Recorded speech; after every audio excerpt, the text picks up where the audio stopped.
ගොඩක් තියෙනවා. මේ ගහේ පේනවද? සුදු පාටට චූටියට මේ යල් කන්නක දැනට බණ්ඩි ගොයම කීඩෑව පොළොන්නරුවේ ඔන්න දැන් හිතා ගන්න බැරි ඉතින් දැන් වක්කඩ දිහා එක්කම අපිට හිතා ගන්න පුළුවන් කීඩෑවෝගේ තත්ත්වය. සුදු පාට කීඩෑවෝ තත්ත්වය ආපුවාම මේකත් ගන්න මේ ඉදිරිය අනේ කොහොමද කියලා හිතා ගන්න පුළුවන්. ඒ හින්දා පොළොන්නරු ගොවි මහතුනේ අවධානයෙන් ඉන්න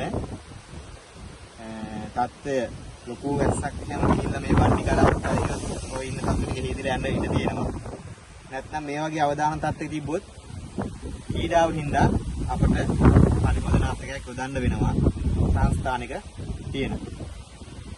අපේ මේ ගොවි මහත්තයා කුඹුරු තිබිලා තමයි අපි දැන්වත් වීමක් කරා. ඊට පස්සේ අපි ආවා බලන්න.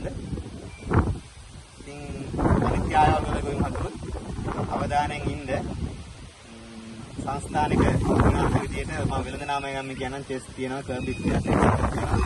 ඒ හින්දා සංස්ථානික මට්ටමේ තියෙන සැරටියක් අඩු වෙන එකක් භාවිතා කරන්න. මේ වගේ අවදානම් මට්ටමේ සතු ගොඩාක් ඉන්නවා නම් සාමාන්‍ය මේ වගේ පඳුරක ඉතාලම වෙන 7-8ක් වගේ ඉන්නවා නම් භාවිතා කරමු. නැත්නම් විනාශක අනවශ්‍ය විදියට යොදන්න යන්න එපා. ඒ මොනවත් තව තවත් තත්ත්වයේ දරුණු වෙනවා.